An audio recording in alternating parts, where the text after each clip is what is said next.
नमस्कार, आप देख रहे हैं कंज्यूमर अड्डा और आपके साथ मैं हूं विपिन भाट। आपका बहुत बहुत स्वागत है और आज हम बात करेंगे पोस्ट दिवाली डिटॉक्स की। जी हाँ, क्योंकि दिवाली पर जमकर खाया। इस बार तो 2-1 साल बाद ऐसा मौका आया था कि फिर हम पीछे क्यों रहते, खुल के दिवाली मना रहे थे, पैंडेमिक के साए से दूर दिवाली मना रहे थे और ये सब तो होना ही था। तो इसमें कोई शक की बात नहीं है कि जमकर एंजॉय किया होगा, जमकर खाया पिया होगा। लेकिन देखिए जनाब, ये शरीर है और इसका ख्याल रखना पड़ता है। तो दिवाली हो गई, कोई बात नहीं, मज़े कर लिए, लेकिन अब थोड़ा पोस्ट दिवाली डिटॉक्स भी ज़रूरी है। तो आज एक तो ये बातचीत करेंगे कि उसके लिए आप क्या कर सकते हो। दूसरा, ऋतु परिवर्तन भी हो रहा है, मौसम बदल रहा है। बहुत सारे लोगों को शिकायत हो रही है सर्दी, खांसी, जुकाम और हवा में जो इस वक्त है थोड़ा पॉल्यूशन की भी मात्रा, ठंड आती है तो बढ़ जाती है। वो सब चीज़ें आपको और हमें तकलीफ देती हैं। तो अभी तो ठंडों की शुरुआत है, लेकिन ये ठंड पीक करेगी, तकलीफें और बढ़ेंगी। और ठंड अच्छा मौसम होता है, सुहाना मौसम होता है, लेकिन स्वास्थ्य के लिहाज से बहुत सारी चीज़ों का ध्यान रखना पड़ता है। तो कैसे अपने आप को आने वाली ठंडों के लिए तैयार करना है, वो भी आज का फोकस रहेगा।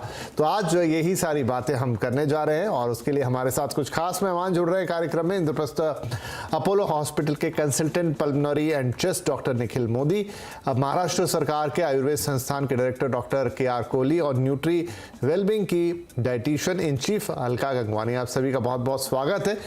क्योंकि जस्ट दिवाली के बाद की हम बात कर रहे हैं तो शुरुआत इसी से कर देते हैं, जरा डिटॉक्स से, पोस्ट दिवाली डिटॉक्स से। तो अलका जी, आपसे ही शुरू करते हैं। आज दिवाली हो गई, इससे पहले भी आप हमारे शो पे आए थे, जम के खाया पिया होगा सब लोगों ने, ये हम उम्मीद कर रहे हैं। अब पोस्ट दिवाली डिटॉक्स, उसकी शुरुआत कैसे और कहाँ से की जाए?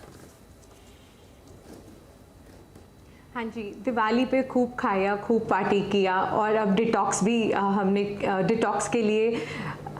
डिटॉक्स भी किया। और अब जब आपने इतना खा लिया तो बॉडी का क्लेंजिंग तो इम्पॉर्टेंट है ही है। तो हमें अपनी डाइट को, अभी जो चेंजिंग वेदर भी हो रहा है, पोल्यूशन भी थोड़े लेवल ज़्यादा हैं, तो हमें इस तरह से रखना पड़ेगा कि हम ज़्यादा fruits, seasonal fruits and vegetables include करें। At least 4 to 5 servings of seasonal fruits and vegetables include करने चाहिए डाइट में। कलरफुल फ्रूट्स एंड वेजिटेबल्स में बहुत ज़्यादा फाइबर होता है, एंटीऑक्सीडेंट्स होते हैं और ये हमारी बॉडी में से टॉक्सिन्स को एलिमिनेट भी करते हैं और हमारी इम्यूनिटी को बूस्ट भी करते हैं। दूसरा, बहुत ज़्यादा हमें अपनी डाइट में लिक्विड्स का इंटेक इंक्रीज करना पड़ेगा, जैसे आप lemon water, coconut water, homemade soups. ये हमारी बॉडी में नेचुरली टॉक्सिन्स को रिमूव भी करते हैं और जब हमारा हाइड्रेशन लेवल अच्छा रहता है तो हमारा हाथ इधर उधर और खाने की तरफ भी नहीं जाता, क्योंकि हम लोग फिल जो होता है, फुलनेस की फीलिंग रहती है बॉडी में।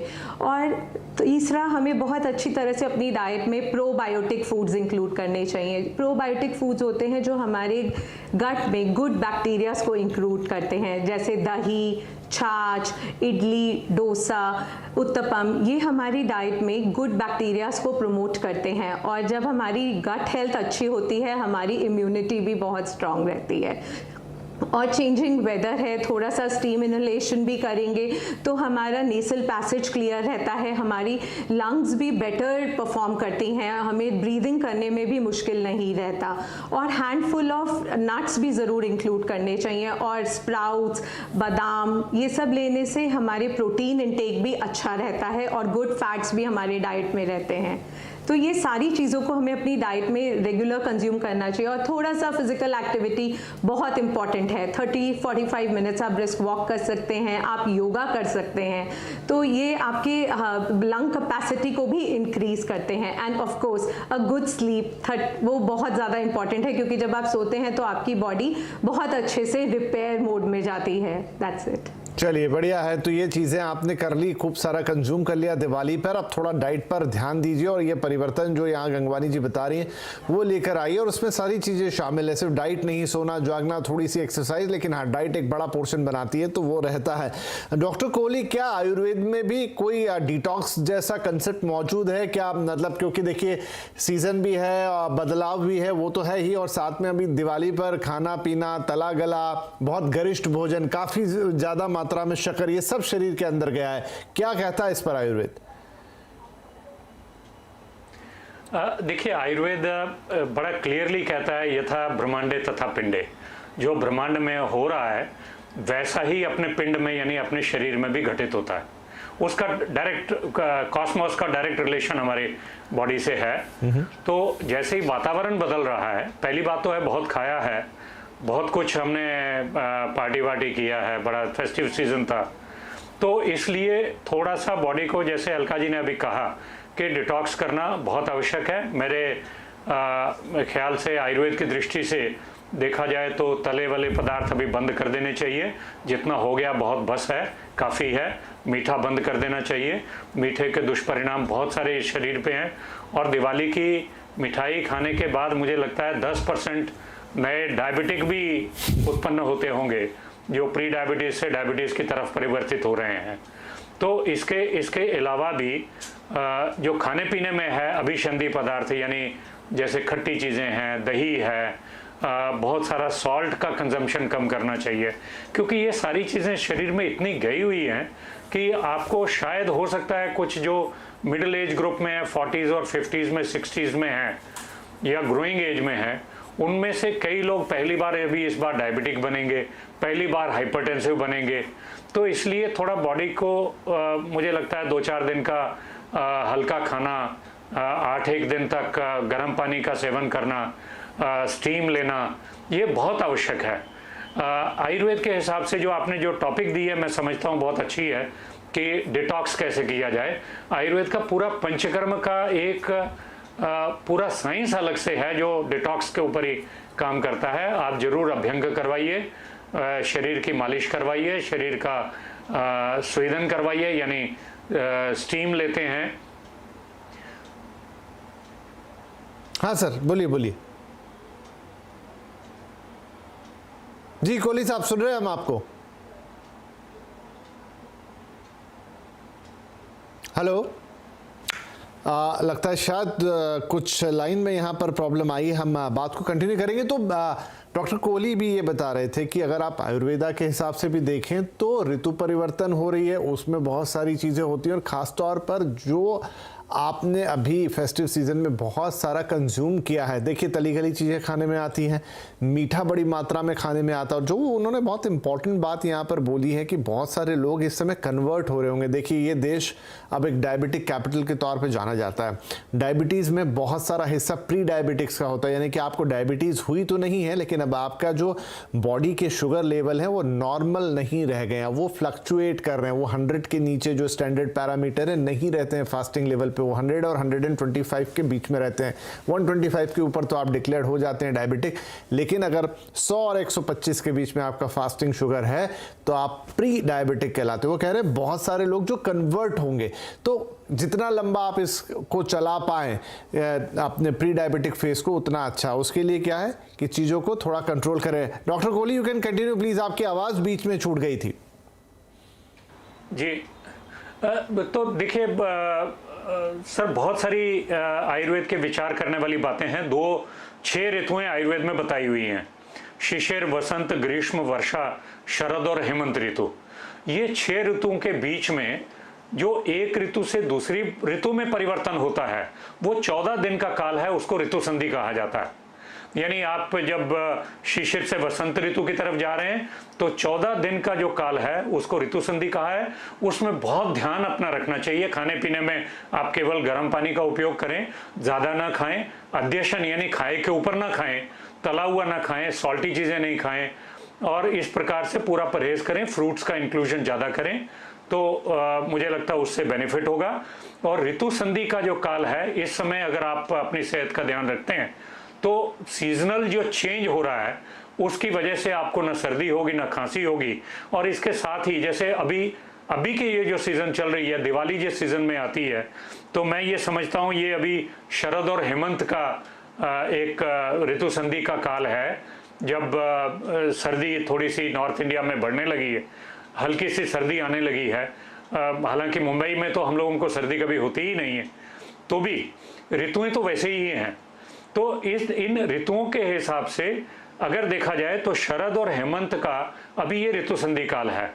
इसमें आपने बहुत सारा दिवाली फेस्टिविटीज़ की वजह से बहुत ज़्यादा कुछ खाया हुआ है।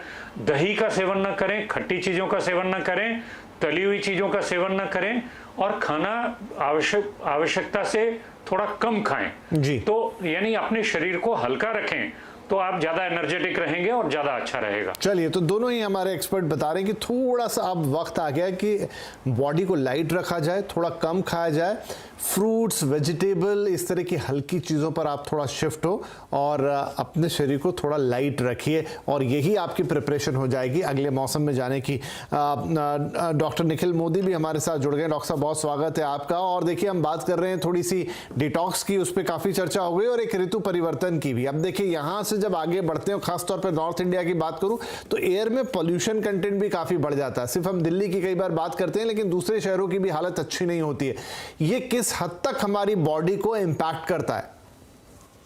जी, जैसे कि मौसम अब बदल रहा है, शीतलहर आ रही है, तो इस टाइम पे जो है स्मॉग, ये सिर्फ दिल्ली की हम बात ना करें तो पूरे नॉर्थ इंडिया में ही एकदम टेम्परेचर डाउन जाने की वजह से स्मॉग इकट्ठी होने लग जाती है, जिससे जो धुआं एक्यूमुलेट होता है जो काफ़ी हानि पहुंचा सकता है हमारे शरीर को। जिसमें शुरू में जो हमें दिक्कतें दिखनी शुरू होती हैं, आंखों में पानी आना, आंखों में खुजली होना, नाक बहनी शुरू हो जाना, नाक बंद होना, गले में कांस्टेंट खराश रहती है, फिर खांसी और सांस की दिक्कतें भी बढ़ जाती हैं। पहले शुरू में हम देखा करते थे जिनको सांस की पहले से दिक्कत है उन लोगों को ज़्यादा प्रॉब्लम आती है, पर आजकल जो हमने नोट करना शुरू किया है, जिनको पहले कभी सांस की दिक्कत ना भी रहे, जैसे ही मौसम बदलता है उन लोगों को भी सांस में दिक्कत आने शुरू हो जाती है। तो अब ये टाइम आ गया है। 2 साल कोविड में हमने एक चीज़ सीखी है कि मास्क लगा के बाहर निकलें। ये पॉल्यूशन से बचने में भी हमारी हेल्प करता है मास्क। तो अगर हम उसको ध्यान रखेंगे तो इस पॉल्यूशन और ये स्मॉग से जो एकदम नुकसान आता है इस मौसम में, उससे हम अपने आप को बचा सकते हैं। राइट, तो ये यहाँ पर कुछ चीज़ें हैं जिनका आपको ध्यान रखना है। अब देखिए, सारी चीज़ें मिली जुली हैं। आपने एक त्यौहार मना लिया, उसमें बहुत खान पान हो गया, अब ऋतु परिवर्तित हो रही है, उस हिसाब से अपने आप को चेंज करना है और साथ में ये जो पोल्यूशन वाला पॉइंट जुड़ जाता है, इससे अपने आप को बचा के रखना है। अलका जी, अब अगर हम थोड़ा यहाँ से आगे बढ़ें कि अब अपने आप को सर्दियों के पॉइंट ऑफ व्यू से हमें तैयार करना है, किस तरह की चीज़ों को धीरे धीरे हमें अपने खाने में बढ़ाना होगा?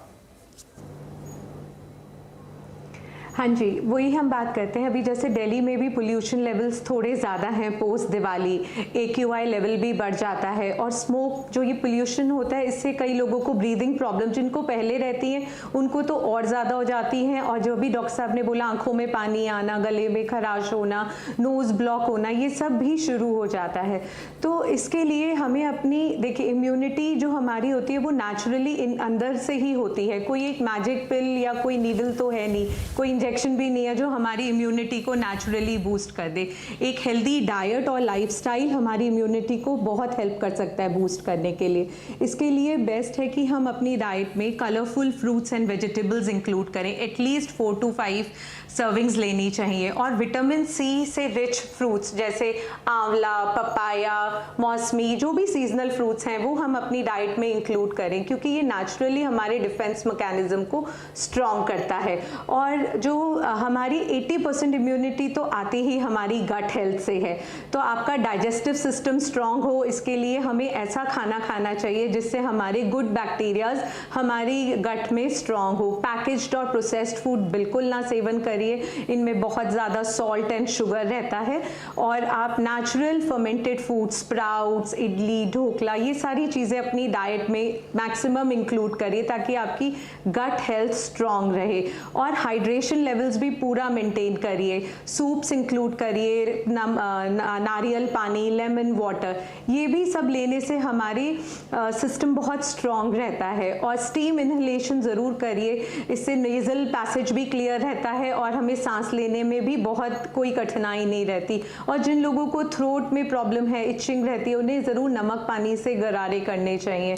और हल्का खाना खाएं, 15 से 20 मिनट डेली सनलाइट का भी ज़रूर एक्सपोजर लें, क्योंकि इससे विटामिन डी लेवल्स इंक्रीज़ होते हैं और ये भी हमारी इम्यूनिटी को बूस्ट करते हैं। और कोशिश करके पैकेज प्रोसेस्ड फूड और जितनी भी सफ़ेद जैसे शुगर, सॉल्ट और मैदा से बनी हुई चीज़ें हैं, ये सब कुछ अवॉइड करिए डाइट डाइट में। और फिजिकल एक्टिविटी ज़रूर इंक्लूड करिए। अगर योगा कर सकते हैं, प्राणायाम इंक्लूड कर सकते हैं, तो ये भी हमारी ब्रीदिंग कैपेसिटी को और लंग कैपेसिटी को इंक्रीज करते हैं और पोल्यूशन के साइड इफ़ेक्ट्स इससे बहुत कम रहते हैं। और हमारी किचन में कुछ ऐसी नेचुरल चीज़ें भी हैं जो हमारी इम्यूनिटी को बूस्ट करती हैं। जिंजर, अदरक, लहसुन और जिसे हम हल्दी बोलते हैं, ये बहुत एंटी इन्फ्लेमेटरी होते हैं।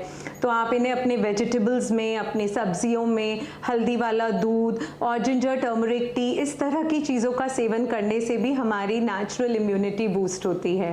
ये सब कुछ मैक्सिमम करने से हम वैसे स्ट्रांग रहेंगे। बिल्कुल। तो थोड़ा क्योंकि इम्यूनिटी में आयुर्वेदा के बारे में काफ़ी आयुर्वेदा में काफ़ी कहा गया है इसके बारे में, और अक्सर हमारी डॉक्टर कोहली आपसे बातचीत होती रही है जब हम पीक ऑफ पेंडेमिक थे तब भी और अब भी। किस तरीके से हम अपनी इम्यूनिटी को और बेहतर कर सकते हैं? कोई क्रियाएं, कोई कर्म और कोई सेवन, या जैसे हम उस समय बात करते थे गिलोय का सेवन और तमाम दूसरे आंवला जूस का सेवन, क्या वो अभी भी कंटिन्यू किया जा सकता है? बिल्कुल बिल्कुल। देखिए, सबसे बड़ी बात है कि जो आयुष मिनिस्ट्री का गाइडलाइंस आई थी कोविड के लिए, उन्होंने कहा था नाक में तेल जरूर डालिए, वो थोड़ा सा वायरस को दूर रखेगा, इन्फेक्शन होने से कम रहेगा। क्योंकि नासा को रेस्पिरेटरी सिस्टम का प्रवेश द्वार कहा गया है। नासा और थ्रोट, मतलब नाक और थ्रोट दोनों का ध्यान रखना है। वैसे देखा जाए तो अणुतेल नस्य, यानी अणुतेल आपको किसी भी आयुर्वेदिक स्टोर पे मिल जाएगा। सुबह शाम 2-2 ड्रॉप अगर दोनों नॉस्ट्रिल्स में डालें तो आपको रेस्पिरेटरी प्रॉब्लम्स और चोकिंग, नेजल चोकिंग है या थ्रोट का प्रॉब्लम्स है, वो कम हो जाएगा। या नहीं, अगर नहीं है तो शायद उससे बचाव भी कर सकेंगे। आपको गार्गल्स करने हैं, त्रिफला के काढ़े के आप काढ़ा बनाइए त्रिफला का, उसके गार्गल्स करिए सुबह और शाम। मुझे लगता है उससे भी बचाव बहुत सारा होगा।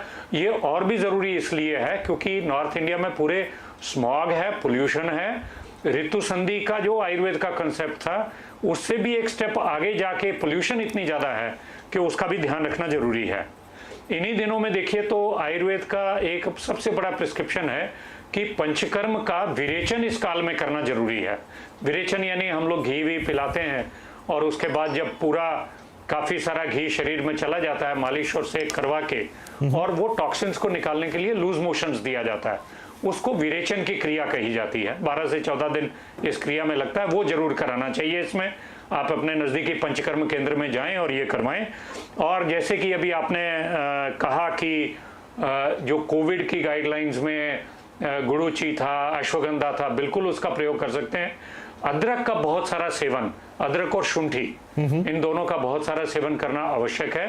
ये इस पूरे काल में, ये जो ऋतु संधि का काल है या आगे जो शीतकाल है, जो अपनी हेमंत ऋतु और शिशिर ऋतु आ रही है, इसमें अदरक, हल्दी, अश्वगंधा, गुड़ूची, इस प्रकार के इम्यूनिटी बढ़ाने वाले द्रव्य आपको बहुत बहुत आवश्यक हैं। और आप गाय के घी का जरूर सेवन करें, 1 चम्मच सुबह, 1 चम्मच शाम को। ये अपने शरीर में जो सर्दियों में रुक्षता होती है, घी इटसेल्फ एक इम्यूनिटी बिल्डर है, बहुत सारी प्रॉपर्टीज इसमें हैं। तो घी को वैसे तो आयुर्वेद में कहते हैं कि संस्कारित घी हो तो और भी अच्छा है, लेकिन गाय के घी में अपने ही इतने गुण हैं कि वो अपने आप में भी इम्यूनिटी बढ़ाने वाला है।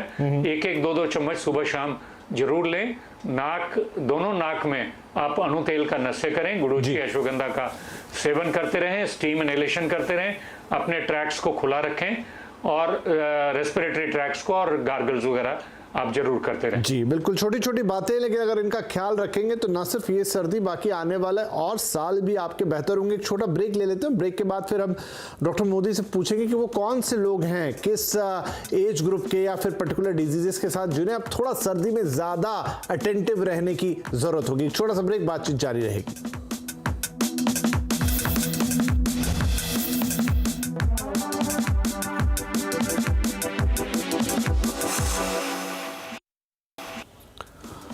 Welcome back. आज कंज्यूमर अड्डा में बात हो रही पोस्ट दिवाली डिटॉक्स की और साथ में आने वाली शरद ऋतु या फिर सर्दियों के दिनों के लिए अपने आप को, वैसे तो उसकी शुरुआत हो चुकी है लेकिन धीरे धीरे ठंड बढ़ती जाएगी और ये कई तरह की दिक्कतें पैदा करती है। खासतौर पे उत्तर भारत में प्रदूषण भी और ज्यादा बढ़ जाता है। तब आप कैसे अपने आप को, अपने शरीर को तैयार रखेंगे? ब्रेक से पहले काफी सारी बातचीत हुई, अब बातचीत को थोड़ा और आगे बढ़ाते हैं। डॉक्टर मोदी, अब ये भी रहता है कि ठंड आती है तो वैसे तो एक सुहाना मौसम रहता है लेकिन कई लोगों को थोड़ा एक्स्ट्रा कॉशियस होने की जरूरत रहती है। तो अब जब ये ठंड जैसे जैसे आगे बढ़ेगी और फिर पोल्यूशन और तमाम चीजें, कौन से वो एज ग्रुप्स कह लीजिए, कौन से वो पर्टिकुलर डिसीज वाले लोग हैं, या किसी को हार्ट का प्रॉब्लम है, किसी को ब्लड प्रेशर का प्रॉब्लम है, किसी को डायबिटीज का प्रॉब्लम है, कौन सा वो ग्रुप होगा जिन्हें ज्यादा अब थोड़ा इस मौसम में कॉशियस रहना होगा? देखिए, अगर हम बात करें तो ये जो सर्दियां जैसे ही आती हैं तो जितने भी सांस की बीमारी के मरीज हैं, चाहे वो बच्चे हों जिनको अस्थमा हो सकता है, एलर्जी हो सकती है, या ज्यादा एज वाले हों जिनमें सीओपीडी जैसी बीमारी भी हम देखते हैं, जिनको भी सांस की दिक्कत है अचानक से बढ़ जाती है। ऑलरेडी अगर हम देखें तो आजकल ओपीडी में हमारे पास ऐसे मरीज जिनको सांस की दिक्कत है वो ज्यादा आने लग गए हैं। पर ये जो पोल्यूशन है इससे मार किसी भी एज ग्रुप को हो सकती है, और बाकी जो बीमारियां हैं जैसे हार्ट की बीमारी हो या किसी को किडनी, लिवर या कोई और बीमारी हो, उन लोगों में भी इन्फेक्शन जल्दी पकड़ सकता है। निमोनिया होने के चांसेस, फ्लू जो ज्यादा सीवियर हो उसके होने के चांसेस हो सकते हैं, क्योंकि इम्यूनिटी उनकी पहले ही डाउन होती है और जैसे ही ये इस मौसम के चेंजिंग मौसम में वो इन्फेक्शन पकड़ते हैं तो वो जल्दी बिगड़ जाता है। तो सावधानी हर तरह के मरीजों को बरतनी चाहिए। हाँ, पर जिनको सांस की प्रॉब्लम पहले से है उनमें सबसे ज्यादा प्रॉब्लम आने के चांस होते हैं। तो डॉक्टर साहब, मतलब अगर मान लीजिए आपको किसी तरह की दिक्कत हो रही है, कहाँ तक आप उसे खुद मैनेज करेंगे और कहाँ फिर हमें आपके पास आना चाहिए? देखिए, अगर हल्का फुल्का, जैसे मैंने कहा, नजला जुकाम है, खराश हो रही है, गले में हल्की फुल्की खांसी है, तो तब तक तो जैसे कि अलका जी ने भी बताया और डॉक्टर साहब ने भी बताया कि हम घरेलू नुस्खे जिसमें good amount of citrus food और ये multiple green leafy vegetables, colourful fruits, ये सारे तो इम्यूनिटी हमारी बढ़ाएंगे ही ताकि वो चीजें बढ़े ना। साथ ही साथ अदरक, शहद और इनका सेवन, नमक के गुनगुने पानी से हल्के फुल्के सिम्टम्स कंट्रोल कर सकते हैं। आंखों में बार बार पानी का छींटा मारे जिससे वो खुजली और वो जो इरिटेशन है वो कम हो जाए। पर खांसी ज्यादा बढ़ गई है, अगर आपको बुखार आने लग जाए, सांस में दिक्कत आप महसूस करने लग जाएं, तो आप वेट मत करिए, डॉक्टर को फटाफट दिखाइए और टाइम से इसका इलाज कराइए, इससे पहले ये ज्यादा बिगड़ जाए। ये बड़ा इंपॉर्टेंट होता है। कई लोग थोड़ा सा खींच लेते हैं और बाद में थोड़ी प्रॉब्लम बढ़ जाती है इन दिनों, और फिर बात है कि आप हैवी मेडिकेशन पे जाएं, एंटीबायोटिक्स लें, उसकी नौबत नहीं आनी चाहिए। तो अच्छा है खुद सेल्फ मेडिकेशन, या मतलब कहते हैं कि थोड़ी सी अपने ही लेवल पे आप उसे ठीक करें, लेकिन ऐसा भी ना हो कि आप बिल्कुल अवॉइड ही कर दें कि आप डॉक्टर को ना दिखाएं। बैलेंस अप्रोच जरूरी है। अलका जी, एक और महत्वपूर्ण प्रश्न, आपने कहा फलों का सेवन करना। बहुत सारे लोग इन दिनों ये है कि फल का सेवन तो करते हैं लेकिन वो जूस के तौर पे ले लेते हैं। रॉ फल हमें खाने हैं या जूस भी ओके रहेगा?